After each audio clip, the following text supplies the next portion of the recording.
God showed me he had a different plan. The people we were with, it was a brilliant ministry. They did a medical ministry, and people would come for free medical care and to have their prescriptions filled. And while they waited for their prescriptions, this medical ministry would have missionaries and local pastors in the waiting area with the people to ask them if they needed prayer for anything. And so I'm sitting there with a man that I've been assigned to.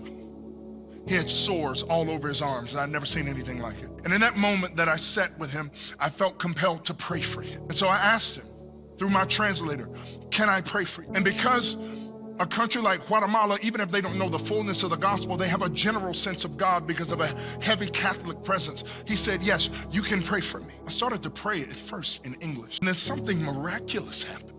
I began praying in Spanish, a language that I do not know and still cannot speak. But there I was in Guatemala praying in fluent Spanish. I watched the man's eyes pop open, and then God did something I could not have anticipated. He healed that man's arm right in front of my face, and I watched the sores disappear from his body. But that's not the greater miracle. You see, because of his encounter with Jesus, he went and brought his whole family back. And he said, do to them what you did to me. And I shared the gospel with them. And that day, that entire family gave their life to Jesus. And that's the greater miracle. Oh, it was a beautiful miracle to see a physical body made whole, but there is no greater miracle than to see the soul of a person come alive to the good news of the gospel for the first time.